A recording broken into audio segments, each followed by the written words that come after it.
Buenos días, hoy día vamos a hablar sobre el fideicomiso.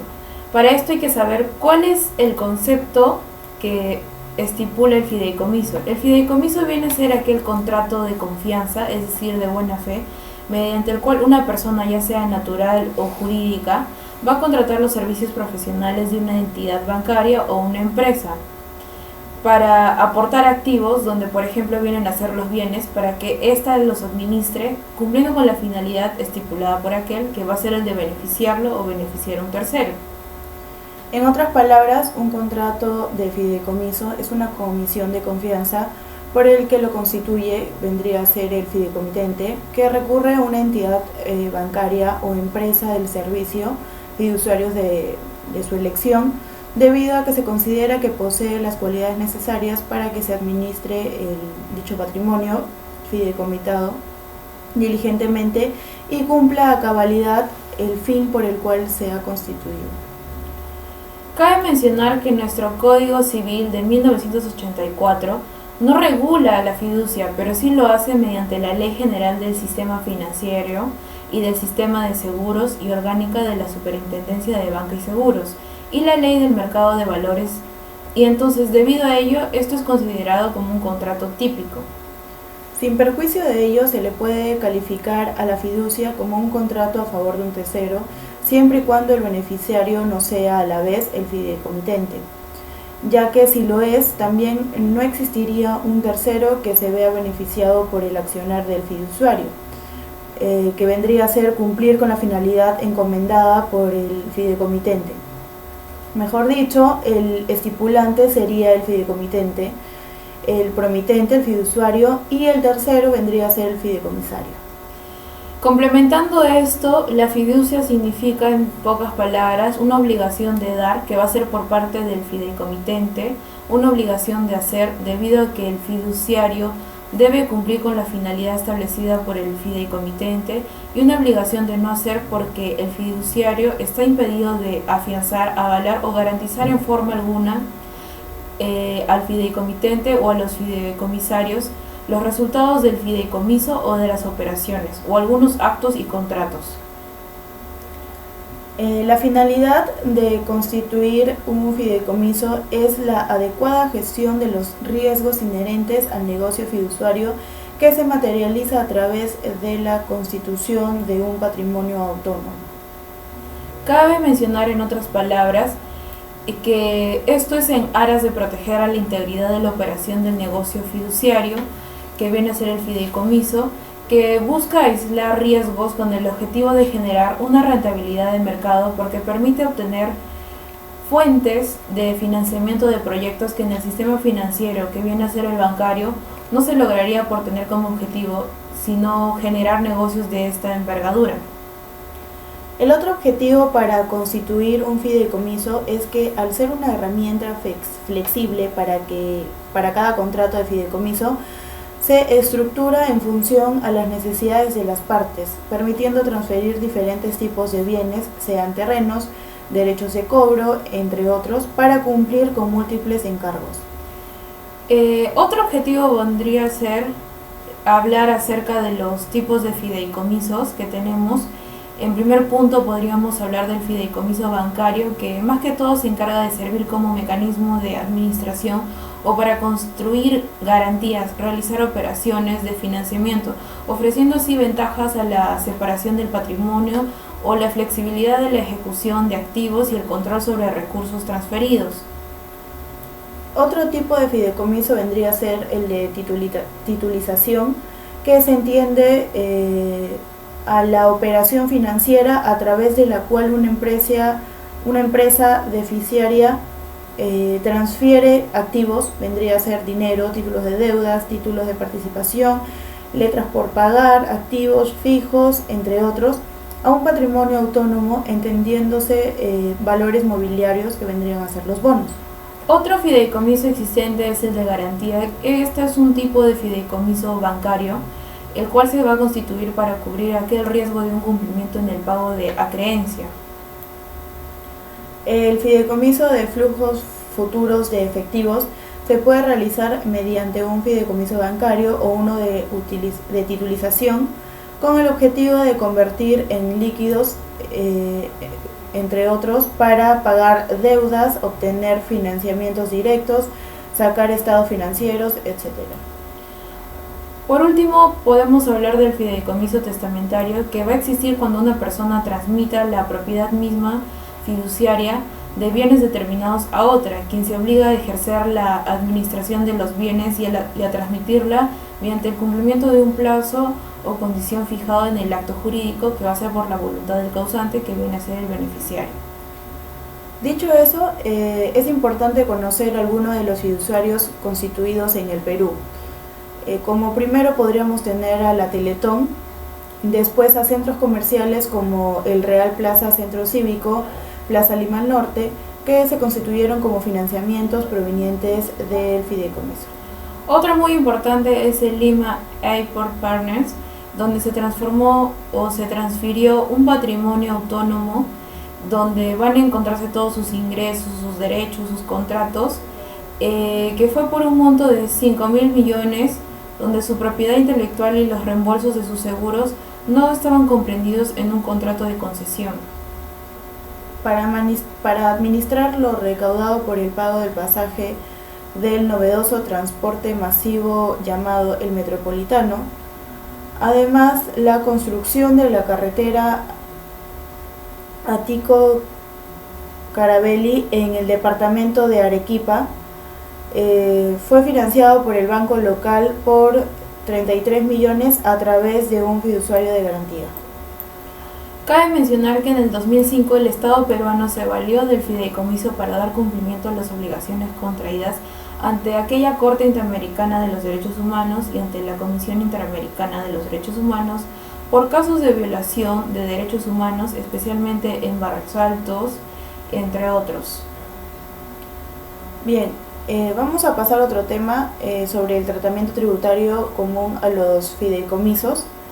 En el ámbito tributario, la ley del impuesto a la renta tiene una regulación expresa desde el año 1997, a través del cual se reconoce al patrimonio fideicometido del fideicomiso de titulización como persona jurídica para fines impositivos y se mantenía los efectos tributarios del fideicomiso bancario en cabeza del fideicomitente por vía de reconocer que la transferencia del dominio fiduciario no surtiría ningún efecto tributario. Existiendo así clases de fideicomisos como lo son el de retorno y el de sin retorno. El que viene a ser con retorno es aquel momento de la extinción del patrimonio fideicometido mediante el regreso del mismo bien o derecho, o cuando estos activos no retornan al fideicomitente por el caso fortuito o fuerza mayor. Y el de sin retorno, como se produce cuando se haya pactado o se haya hecho el retorno mediante los activos aportados que no van a regresar al fideicomitente. Bien, en el tratamiento tributario tenemos al fideicomiso bancario, que vendría a estar regulado por el artículo 14A del texto único ordenado de la ley del impuesto a la renta. El fideicomiso de titulización vendría a estar regulado por el numeral 2 del mismo artículo, el 14A del tubo de la ley del impuesto a la renta. También tenemos el fideicomiso de garantía, que está regulado por el numeral 5 del artículo 14A del texto único ordenado de la ley del impuesto a la renta, y el fideicomiso de flujos futuros de efectivo por el numeral 5 del artículo 14A del texto único ordenado de la ley del impuesto a la renta. El fideicomiso testamentario, regulado por el numeral 4 del artículo 14A del texto único ordenado de la ley del impuesto a la renta. La tasa impositiva a aplicar a los contribuyentes de un fideicomiso se produce si cualquiera de los fideicomisos analizados realizara una actividad empresarial, la renta que proviene de ese patrimonio estaría gravada con una tasa del 29,5% según lo estipulado por el artículo 55, que viene a ser del texto único ordenado. De acuerdo al tratamiento de la depreciación de activos fijos en fideicomisos, el impuesto a la renta dispone que respecto a los fideicomisos bancarios y de titulización, el patrimonio fideicometido deberá consignar como costo computable el valor de los bienes transferidos por el fideicomitente en su cuenta de activo, el mismo que tuvo cuando se estaba en la contabilidad del fideicomitente. Por su parte, cabe mencionar que la depreciación en todos estos tipos de fideicomisos, excepto en la de flujos futuros de efectivos, en el caso de que fuera aceptado tributariamente, debe de cumplir con lo exigido, es decir, esta debe hacerse sobre el valor de adquisición de los bienes, debido a que el mismo valor que obra en los libros contables del fideicomitente, antes de ser transferido a dicho patrimonio, debe ser registrado en los libros contables del patrimonio fideicomitido. El tratamiento tributario de la transferencia de flujos futuros de efectivo vendría a ser, de acuerdo al impuesto a la renta, establece que no le corresponde un tratamiento de fideicomiso de garantía, sino el tratamiento de fideicomisos bancarios y o de titulización, según sea el caso. Es decir, la transferencia de los bienes para la constitución del patrimonio debe ser tratada como una enajenación si los bienes no retornan, que es lo que se frecuenta. En cambio, si no se retornan, no es considerada como tal para efectos del impuesto a la renta. A manera de concluir, podemos mencionar que el fideicomiso es aquella comisión de confianza, debido a quien lo constituye, que viene a ser el fideicomitente, recurre a una entidad bancaria, como ya mencionamos, o una empresa de servicios fiduciarios de su elección, porque considera que posee las cualidades necesarias para que éste cumpla con la cabalidad que viene a ser el fin encomendado por el fideicomitente, administrando así el patrimonio fideicometido de forma óptima. No se le puede calificar el contrato de fideicomiso como un mandato sin representación, porque en el fideicomiso existe propiedad fiduciaria y en el mandato sin representación no, debido a que el mandato adquiere los derechos sobre los bienes que adquiere y que luego lo transfiere al mandante. Cabe mencionar que este fideicomiso es un contrato, debido a que es un acto jurídico en su contenido patrimonial, porque hay una manifestación de voluntad de dos partes. Vendría a ser la del fideicomitente y la del fiduciario.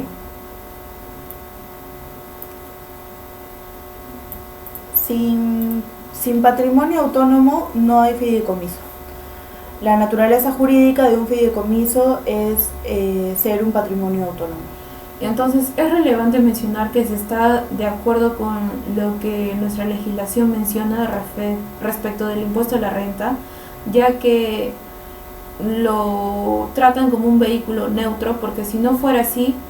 habría dos tributaciones, la primera por parte del patrimonio fideicometido y la segunda cuando se atribuye al fideicomitente, en el caso del fideicomiso, y en caso de a quien se le haya pactado en el acto de la Constitución cuando se trate de un fideicomitente de titulación, causando así un impacto financiero en dos momentos. Bien, nuestro sistema jurídico le da al fideicomiso la calidad de un patrimonio autónomo, el cual es independiente al de sus intervinientes. Nuestra normatividad jurídica también exige que el fiduciario tenga que ser una entidad del sistema financiero. Esta puede ser un banco o una empresa, como ya lo habíamos mencionado. Por ende, consideramos que no es acertado que se agrave cuando haya una ganancia de capital, debido a que no se ha producido riqueza, es decir, renta, alguna por la que el bien o al momento de retornar al fiduciario, bajo la teoría del flujo de riqueza, no provino de operaciones con terceros y tampoco no conllevaría a que sea considerado como un ingreso accidental. De acuerdo a la regulación impositiva de la renta del fideicomiso en garantía, podemos decir que es acertada, debido a que la renta se producirá una vez que se ejerza la garantía y no antes. El texto único de la ley determina con claridad quiénes son los contribuyentes. Por ende, nuestra normatividad impositiva de renta respecto a la fiducia, lo va a tratar como aquel vehículo neutro. Y también debido a que no se grava doblemente la renta obtenida por el patrimonio fideicometido, cumpliéndose con el principio de neutralidad que todo sistema jurídico y tributario debe de regirse.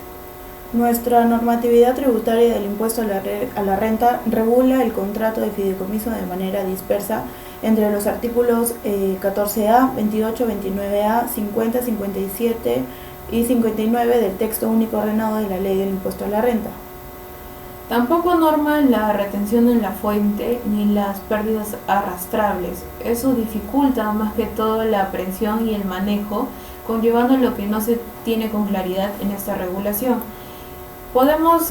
proponer que se trate a las transferencias de activos de los fideicomisos testamentarios y de flujos futuros de efectivos como sin retorno, debido a que la naturaleza de estos fideicomisos es que sus bienes no reviertan al fideicomitente, ya que su finalidad es que no se queden en la esfera patrimonial del fideicomitente. Así solo debería realizar la retención y abono al físico cuando haya pago de beneficios a los partícipes o beneficiarios, por medir de forma más objetiva la capacidad contributiva de un agente económico. En virtud de ello, no puede haber retención si no se ha pagado la renta. Gracias.